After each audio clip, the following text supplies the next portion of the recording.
Good afternoon and welcome to Christian Concern live, round the table live of Christian Concern, I should say.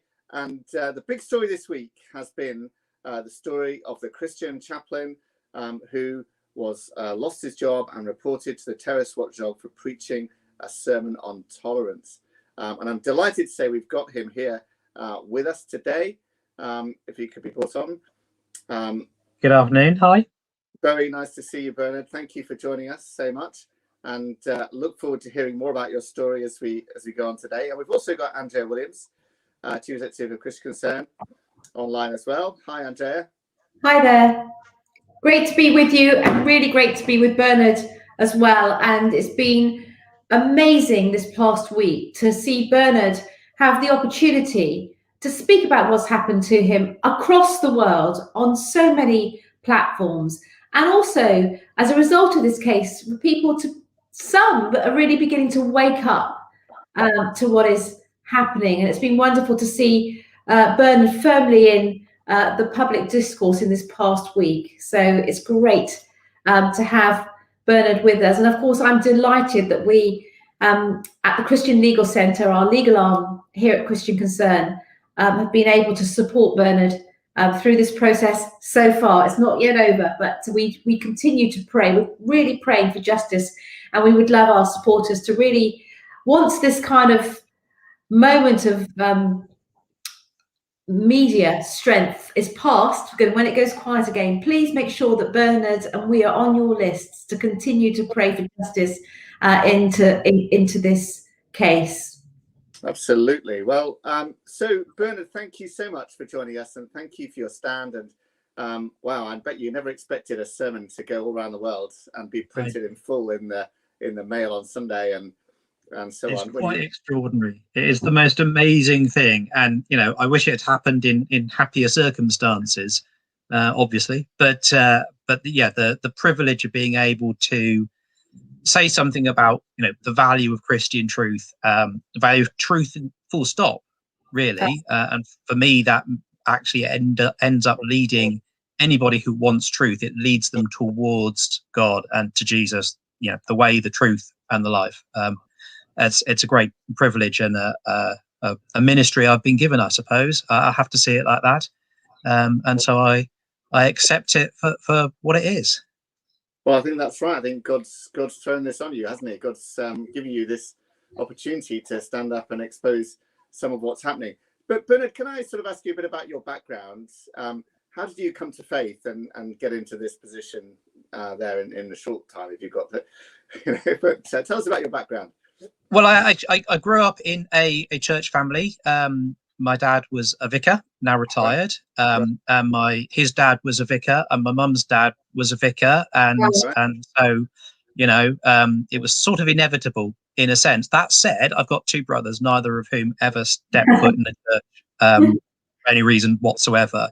So we were allowed to make up our own minds. There were lots of discussions about faith and sort of philosophical topics and whatever around the dining room table, as it were, and so it felt right to me, not to them, and that's fine. That's their choices. So I was never forced into it.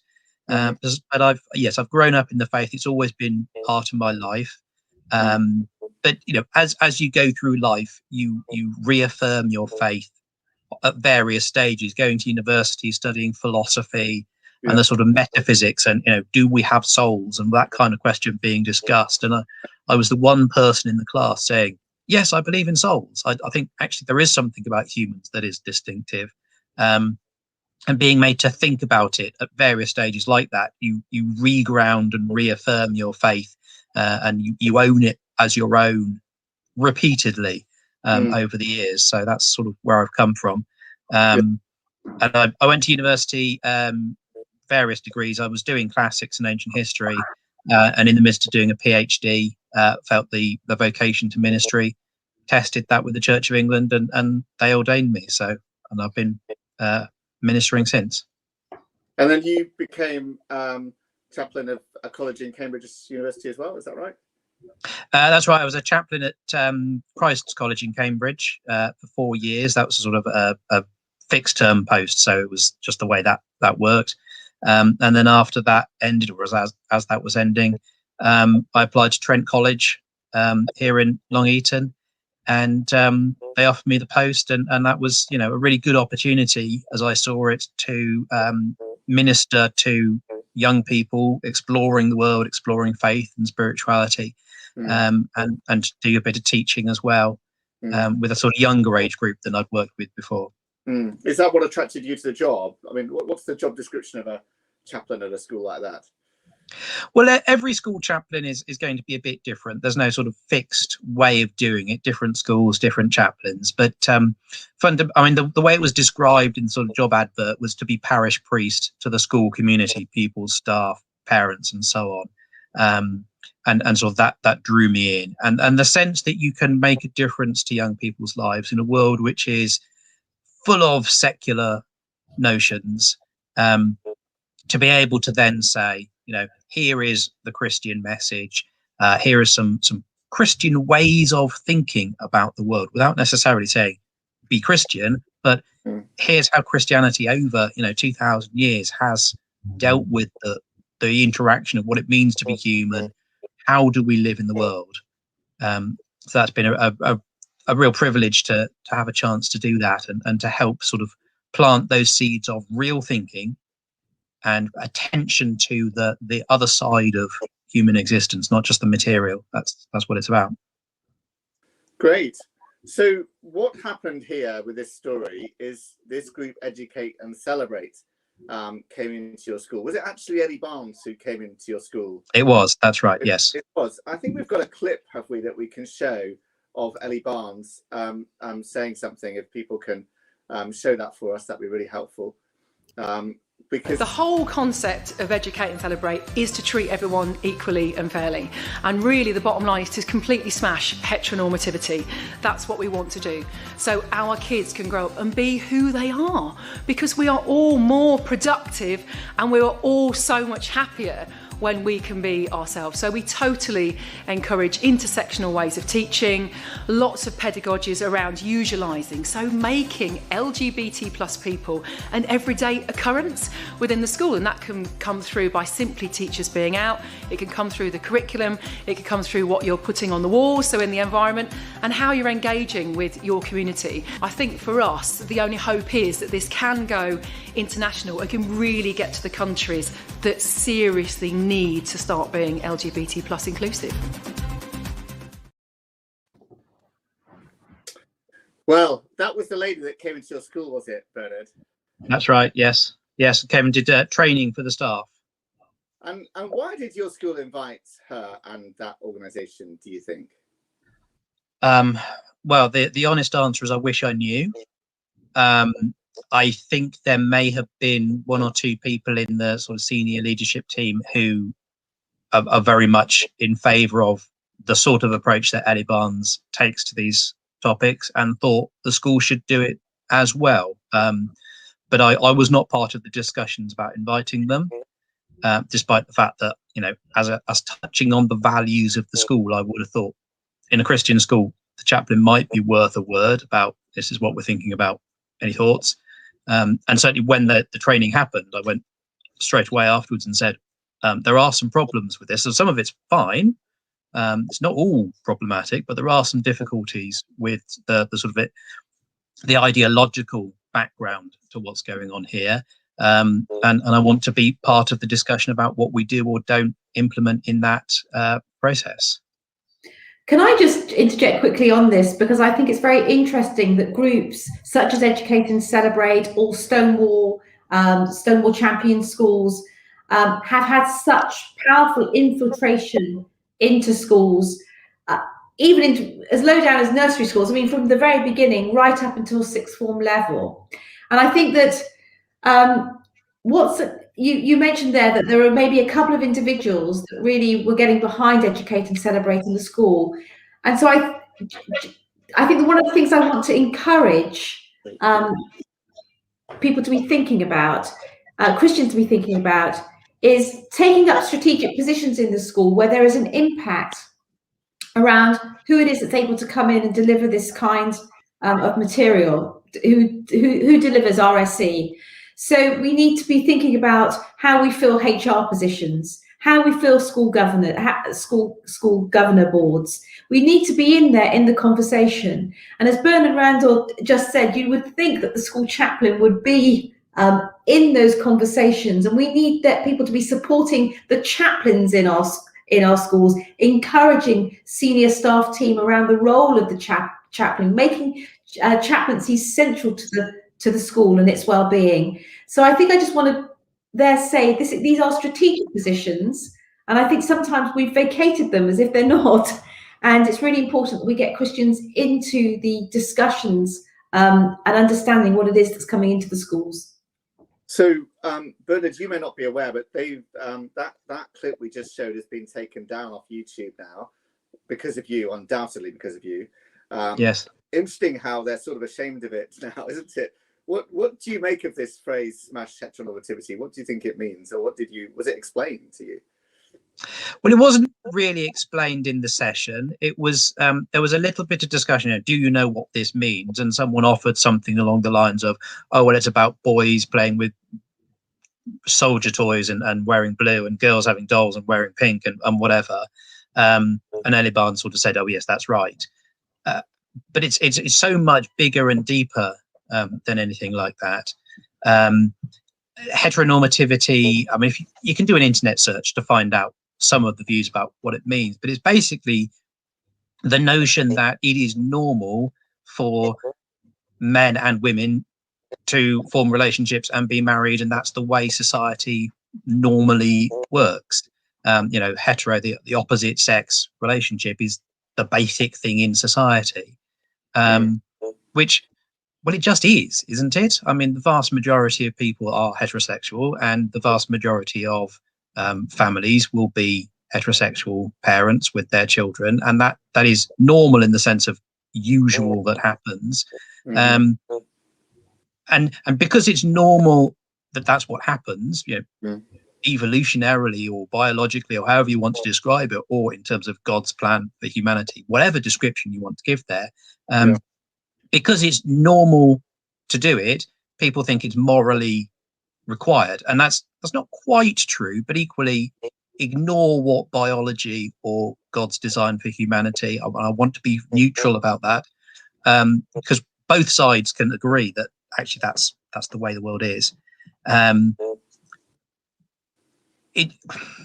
It needs to be something that we recognize this is the way the world is, rather than saying we don't like the way the world is, we don't like human nature, we're going to smash that down for the benefit of a few minorities. We don't want minorities to be mistreated, but leveling down all of society to suit a very few doesn't do anyone any good. And the word smash, I think, is important there, because it's about sort of revolutionary overthrow. And that sort of betrays some of the Marxist sort of ideas behind. There's a long train of thought over decades that goes behind this. Sure. But yeah, that's the idea there. And did you raise questions about this? What were your thoughts in response to what was being taught or trained there? I went to, immediately after the training session, I went, and most people had left, so I tried to do it discreetly. I went to the deputy head who was responsible for pastoral matters, and that the head teacher himself came across and joined the conversation. And I said, look, aspects of what we've just heard are absolutely uncomplicatedly fine. It's okay to talk about sexuality in schools. One of the things she talked about quite a bit was Section 28 had been repealed, and it's now legal to talk in schools more openly. And that's fine. And I don't think in modern society we want to go too far in that direction anymore. But it also pushing a much stronger agenda at the sort of smashing heteronormativity notion. And one of the particular things I highlighted was that in their list of protected characteristics under the Equality Act, they talked about gender and gender identity as being two protected characteristics, but they're not. They're not on the list. If you look at the legislation, it's very easy to do an internet search to find the Equality Act 2010 and see what it says. It has sex and gender reassignment, and those are actually very different things to gender and gender identity. And I was just saying, gender identity isn't part of it. That's a whole set of extra ideas. we need to discuss what bits do and don't get implemented in the school. Some of it's fine. Some, just a bit more diversity in the curriculum we can live with. And that was about racial and disability diversity as well. But other elements we need to talk about. And they say, yes, we'll include you in these discussions. We're not going to do it all. You can be part of that. That's important. Yes. Okay. So then, sometime later, I don't know, I'm imagining it was a few weeks later, was it? You ended up deciding to do a sermon to the school about this. It was months later. Right. So the training happened in September. And over the course of time in January training, it was announced without anything having been said to the staff, but in a training session that a few staff attended, that they decided to go for the Gold Award, the full Educate and Celebrate programme. First I'd heard of it. I'd said, please include me in discussions. They said, we will. It turned out that they decided not to include me because they thought I might disagree with it, which was precisely the reason I was saying, there are some disagreements, they're legitimate. Let's talk about it and negotiate. But it had to be all or nothing, apparently. And I picked up over the course of the year a number of staff and pupils unhappy with the programme for various reasons, either religious reasons or simply they weren't quite sure about the philosophical ideas behind it, or they were just confused. Yeah. And then people said to me, sort of May, June time, can you please talk about how come we're told we have to accept all this LGBT stuff in a Christian school? And every summer term I said to people, suggest ideas. I'll talk about whatever you want me to talk about. So I was asked to talk about it by people. That was the sort of fundamental reason for doing it. And it picked up on other things I'd heard from other people. It wasn't just a lone pupil, a lone voice, as it were. And it's a matter of moral and spiritual significance. It's a big topic in society. So a chaplain should be able to can't talk about it. If the chaplain can't talk about it, and if as the priest to the school, and given that you were feeling that this was happening, it's hard, and there was a period of time and it wasn't settling down, and given that they'd said that you would be able to come in and have a conversation, and that's what you do, surely in an educational establishment, you need to think well about these things. And given that it was a Church of England school and you were the chaplain to the school, it's quite extraordinary. I think so. And I, in the sermon, I said, you may believe the Church of England's position and the position of other faith groups, most faith people around the world. You may believe, not you must or you should. You may, if it seems right and if you've got good reasons, believe actually the more traditional values, not what you're being told you have to believe. And that no one has the right to tell you what you must believe. And I include myself as chaplain in that, hear me out. And if you disagree, fine. That's absolutely your right. And I'd say that at the start of every school year. I'm here unapologetically Christian. That's the basis I talk on. Please listen, please think. And if you disagree, not a problem. But because I'm unapologetically Christian, it means that others can be unapologetically Muslim or Hindu or atheist or whatever position they want to take. And we're allowed that space. I think that's one of the things that the Church of England does well, is saying to people, there is a space for faith in our nation. And in a sense, what's disappointing about the response to what I said was the school was saying there's no place for faith in our school, despite it being a church school. And so much of the response since this case had come out has actually been people saying, yeah, he's right. There should be space for all different opinions and beliefs. That's been positive. Yes, and I've read your sermon, and I think many others have. As I said before, it was printed in full in the Mail online, which doesn't happen very often. But there, so congratulations on that. I think so. It's one of the more widely read sermons this year, I imagine, in the world actually. And part of the reason that people are so shocked about the way you treat it is that they can read exactly what you said and see just how tolerant and respectful it is. And you were basically making an argument for tolerance. You didn't say you should believe this. You just said you have the right to disagree if you want to. That was all you really said to the pupils. And yet, you were the one basically arguing for tolerance. And yet the school displayed remarkable intolerance towards you. But what I'm interested in, Bernard, is what was the initial reaction to that sermon of yours? I mean, how did the pupils react to it? Well, in terms of direct contact with me, I gave it twice over 2 different sessions because the school's too big for everyone to fit in the chapel at once. And after the second time, actually, it was actually sports day that afternoon. And so I went out onto the playing field and was talking to a number of pupils. And the response from a number of them was, interesting sermon this morning. Thank you. That was thought provoking. That really got us interested and whatever. So it was a very positive response. There was one negative response in a lesson from one pupil, and she said that I hadn't gone far enough in giving the biblical idea of marriage and about these relationships. So actually, that was a sign that I had managed to be quite moderate and reasonable, which is what I was aiming for. But that was the one negative, was I hadn't been Christian enough. Which is arguable. And there was one point where you did express disagreement, which is this point about the law, wasn't it, really? Which is basically a point of fact. Yeah, that's absolutely right. I mean, it is a fact that the Church of England's canon law defines marriage as being of one man and one woman, lifelong permanent union. And that is part of the law of the land. There is also the Marriages Same-Sex Couples Act of 2013, isn't it, I think? So there is a sort of contradiction in law, but it is there in the law. And actually in schools, fundamental British values, we're required to actively promote these values. One of them is rule of law. So I was just saying, this is what the law is, if you want to believe it. The law protects that belief explicitly and deliberately. But the school didn't want to uphold the rule of law in that respect. I think that one of the sadnesses is that in the noise, in the public discourse, what the church actually believes marriage to be is not always clear. So that's why it's a shock that a Church of England minister in a Church of England school is actually speaking about and defending marriage as defined in Church of England doctrine. I mean, it's, in some ways it's absurd, but that such a person actually then gets dismissed for gross misconduct. Absolutely. I mean, dismissed for gross misconduct. Yes. A Church of England.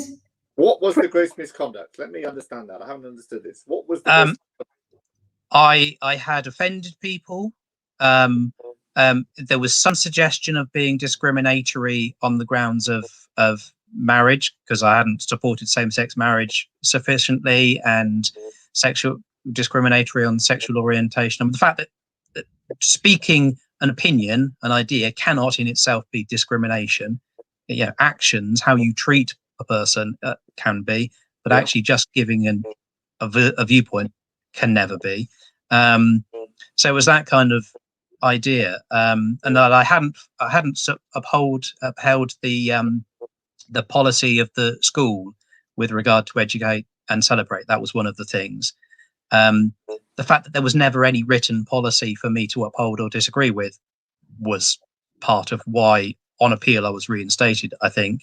And also the fact that my contract stated that I was required to uphold the stated aims and objectives of the school, which are the Christian, Protestant, evangelical principles of the Church of England. So I was doing what my contract told me to do, and somehow that was not following the school's ideals. And yes, it was just a bit of a mishmash of a mess, to be honest. It was a mishmash, and what we were trying to do in that period was what we were hoping for was actually just tolerance or common sense to prevail. That on appeal, that Bernard would be reinstated back to the job that he loves. He's popular in this job, and that he would just get on with it. Really, to get back to what he loves to do. But it wasn't enough, because even upon reinstatement, they were taking your timetable from what you, weren't they, Bernard? And you love to teach the children. That's something that you have been doing. And then there were these extraordinary conditions that they would I think it was the deputy head, was it, that would have to vet your sermons, in effect. That's right. Yeah, not just in effect, actually. Yes, all my sermons had to be submitted a week in advance for him to approve what I was going to say. So it meant that I could never speak off the cuff. I had to speak from a full text rather than what I would normally do, was just make bullet points and some notes and allow it to flow as the Spirit moves, sort of thing. So I was actually not doing as good a job as I normally would, precisely because of these restrictions placed upon me. And I was told I was only allowed to speak for 5 minutes maximum. And other members of staff would lead chapel services, which who weren't believers necessarily, and somebody that you said people that were not professed believers would be leading chapel services or would be vetting your sermons. That's right. I mean, this is totalitarian. It's unkind. I mean, and then of course, what happened from there was we've obviously been living in the pandemic, and they then moved into a redundancy situation around the chaplaincy role. So so this was of course all a build-up in order to Bernard become a marked man. How were they going to get what they perceived to be a troublesome priest? In fact, not just a troublesome priest, as it's been said across there, a terrorist priest. I mean, this is another part of the story, isn't it? You were reported to prevent. Do you want to perhaps talk to us about that, Bernard? Well, it's in the course of the proceedings against me, the disciplinary process. One of the things that happened was I was sent a bundle of documents. So this is the evidence we're planning to talk about in the disciplinary hearing. And in that document, a number of bullet points on a discussion. But one of the things was, and have made a referral to prevent. So I only sort of read about it because I bothered reading the materials in detail. And I was just absolutely, gobsmacked and terrified. You're reported as a potential terrorist for delivering what I had thought was a moderate and, allowing people to make up their own mind sermon. But apparently that was so extreme that I was at risk of encouraging people to take up arms and kill people. And having said there's no excuse for personal attacks, I would have thought there was, well, I was stuck for words really on how ridiculous it was. And fortunately, the police, when the referral was made, did say, actually doesn't meet the threshold. This is not a problem. But just the fact that I was reported in the first place for what I'd said, and the fact that I was saying, it is okay to have Church of England views, and these are just the teachings of the Church of England. I can't change that. Whether I agree with them or not, I can't change what they are. And that was thought to be entrenched views, the fact that I was adamant that different opinions are allowed. And that kind of extremism. Can I say that I'm really pleased, Bernard? Well, I'm not pleased at all. I'm very, very sad that you find yourself in this situation. But you could not be a better example. This sermon and your heart and the way that you are and the way that you are dealing with the situation. Let me say that this comes as no surprise to me. You're not the first, you're not the first person in a school. So we've had teachers reported to prevent before. We've sought to publicise it. Some we've resolved under the radar. This has been going on for a number of years now. But what saddens me is that the Bride of Christ, the church in this land, seems not to be alive to just how serious this is. Possibly even after hearing that a gentleman like you can be treated in this way, reported to prevent, dismissed for gross misconduct, reinstated, essentially then moving into a false redundancy process. This is an incredibly inoffensive sermon in a chapel that actually advocates tolerance. That's what's really quite ironic about this. You were advocating tolerance, and they displayed incredible, remarkable intolerance towards you for that. Yes, and I think one of the reasons for making this public, it was going to become public when the tribunal happened anyway, so there was no way it was ever going to be secret. But one of the reasons for wanting to make it public is actually just to show people how close to the world where that kind of intolerance, allegedly in the name of tolerance, how close to just ordinary people that might be.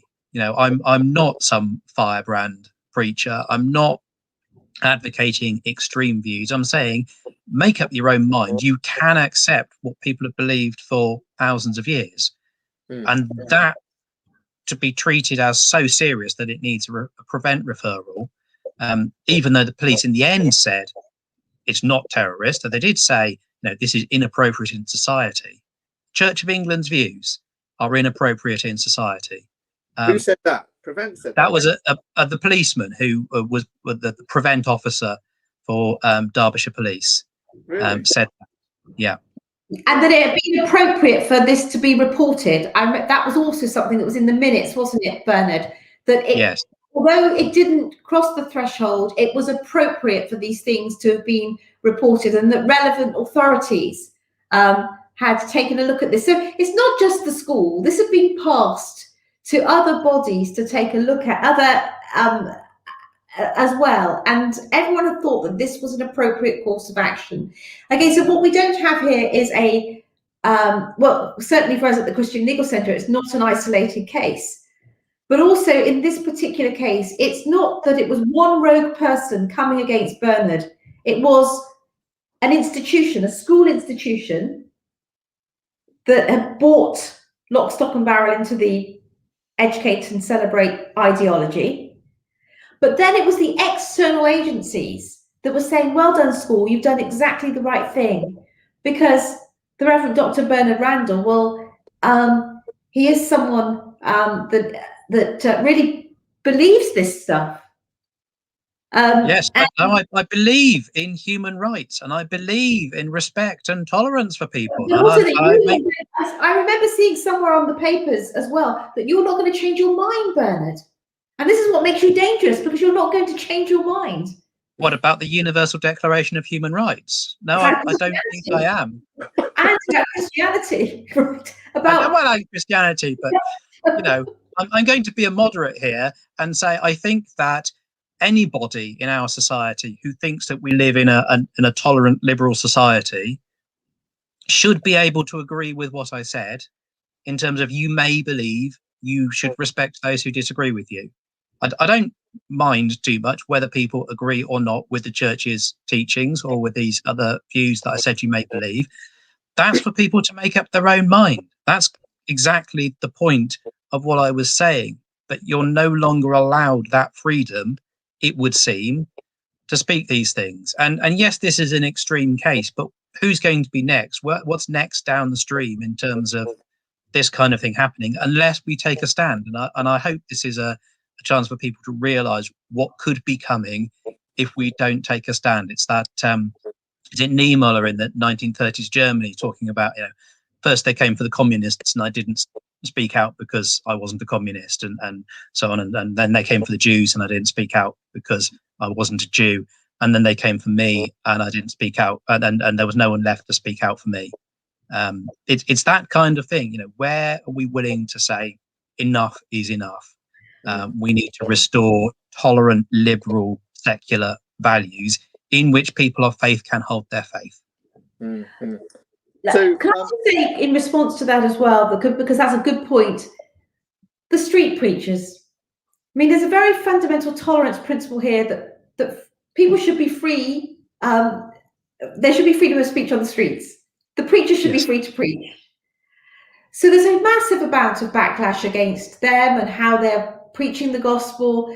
Sometimes lack of tolerance, even when they're arrested and handcuffed, even thrown in a cell and held overnight, even when a man in his when that happens to a man in his 70s. Well, first they came for the street preachers. Yes. Yeah. And I've been saying this for a long time. Then they will come for the men that are upholding orthodox, the men and women who are upholding orthodoxy within the church. Yes. Well, Bernard, The preacher in his church. I mean, the preacher in his church. In his church, yeah. I mean, Yes, and the question is, can the sirens sound any louder? And I'm glad that there's been global attention on this case, Bernard. Can the sirens sound any louder? Well, the question will be what happens next week. The question will now be there will be a backlash that will come, and a counter narrative that will be spun. Where is the support of the church at large? I mean the hierarchies of the church. And I know that you're very modest and very gentle. So I say this as Andrea Williams, Chief Executive of Christian Legal Centre and the Christian Concern. You know, we would like those that have the power within the leadership of the churches in this nation, whether the established church or the free church in this nation, to come and firmly stand behind Bernard. We have had ministers reporting for their sermons within their churches, and then those ministers not permitted to enter schools. We've had that kind of scenario. Let me say we have various scenarios where people are unable to speak out as you have done. There's a lot of fear, yes, and intimidation. It breaks a toll on the family, on your family, on friends, and so on. So to be in Bernard's position is not an easy position. And let's remember, he doesn't have his job right now. But if this isn't a siren, if this isn't a wake-up call, then what will be the wake-up call? And I also want to say that it's you, Bernard. It's not me. It's not the street preacher. It's you. And if you can't be defended, if you, a missionary school chaplain in many ways, someone who's a vocational school chaplain, can't preach a sermon in his own chapel in response to what the pupils were asking, then who can? And what for the gospel in this nation? And what for the gospel in our schools? I mean, will we hand them over to the other ideology? And I think, Tim, you were interested in this point, were you? Yes. Yes. Yeah. In one of your articles, you wrote an article for the Critic, which was very, very good. And you said, make no mistake, this is a rival ideology. And I was quite taken with this point. Would you like to expand on that? Well, the point I was making there is that there is nothing objectionable about saying we need to support LGBT and T pupils in schools, people more widely in society. No one should be discriminated against, and actually, they're human beings who need the love of their neighbours just as much as anybody else. We all have the need for that. Absolutely, yeah. All those people do, 100%. Yeah. But you don't have to buy into a particular way of supporting them. You can do it in a Christian way, or you can do it, I suppose, in a Muslim way or an atheist way or whatever. But there's this ideology, sort of, it used to be political correctness. It's transformed rather woke and social justice theory and various different names that it goes by. It's slightly hard to pin down. And that's deliberate on the part of people who buy into this sort of stuff. But it has its roots in Marxism in terms of saying, there are the oppressors and the oppressed, and we need a revolution to overthrow the established order and make everybody absolutely equal and have exactly the same stuff. That's sort of the root in one sense. And then as the 20th century went on in terms of philosophical circles, there's postmodernism. And that adds in the way of talking about language as it's language that creates reality. So when you hear sayings like, silence is violence, it's they're buying into this notion that actually our words or our lack of words create reality. But for Christians, of course, reality is created by God. And for most atheist people, reality is just there, But for the postmodernists, the way you talk about things actually changes the world. And that's why they want to break down all these categories. That's why they want to bring this into schools. They want to change the world according to their model of postmodern Marxist ideas. So it's not just let's be nice to people. There's a deep underpinning philosophy behind it, which it takes a bit of reading up to really work out what's going on. I'll give a couple of plugs. Douglas Murray, The Madness of Crowds, talks about this really well. If you want something a bit more technical, Cynical Theories by it's Helen Pluckrose and James Lindsay, I think. They both give really good explanations of some of what's going on here, and they're very accessible, and they're not written from a faith point of view. They're accessible to anybody.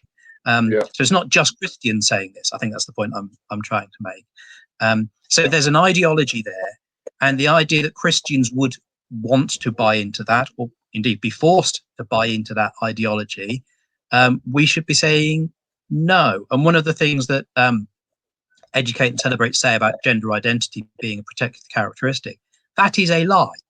That is just straightforwardly not true. And if you have to start your training process with a lie, that ought to give away the fact that you're not just doing something neutral and friendly. You've actually got an agenda. You've got something deeper that you're trying to do. And it's, you know, the father of lies tries to deceive us, doesn't he? And it's, you know, once you spot the lie, the blatant, deliberate lie, then you should be very, very suspicious. People make mistakes. That, you know, that's always happened. People have differences of interpretation. But to say A, when in fact B is the case, should make us very worried, I think. Yes. Yeah, no, that's very helpful. I mean, I've read those two books, and another one about why liberalism failed, which is very helpful if you haven't read that. It's a very helpful book on the subject. And I reviewed The Madness of Crowds. Our colleagues might want to put the links up about that. Listen, it's been great to talk to you. Thank you so much, Bernard. I think what's really encouraging about this is actually, whilst the school might not have been very happy with what you did, and whilst even more worryingly, the police might have said your views are a concern, the court of public opinion is firmly on your side, it seems to me. You know, they've read your sermon and thought, what on earth is wrong with that? You know, it's crazy. Yes, and that's been so encouraging. Yes, very encouraging. And lots of people have written into us saying, you know, supporting and how can we send messages of support and this kind of thing. Andrea, where does this go next in terms of the law and stuff? Well, the case is set down for in June, isn't it? At the moment, Bernard, there's a chance that it needs to be the case that was originally brought, which was the fact that Bernard had been discriminated against by the initial gross misconduct and then the reinstatement, but that was brought. But since then, we're also bringing a claim for unfair dismissal. We're hoping that all of this can be heard in June. So do follow very closely the work of Christian Concern. Sign up if you're not already signed up, so that we can bring you updates on Bernard's case. We are praying for justice to be done, and I think that I hope that as you've listened and met Bernard across the screen, that you will see how reasonable and rational he is. Let me say again, for after a couple of decades in the courts on these kinds of cases, sometimes the court of justice is not as reasonable as the court of public opinion. But we are hoping that the clarity with which Bernard has spoken today will, on all fronts, on the philosophical, legal and fact fronts, will win through in this case. The facts are disputable. The sermon is there. The written trail of evidence is there.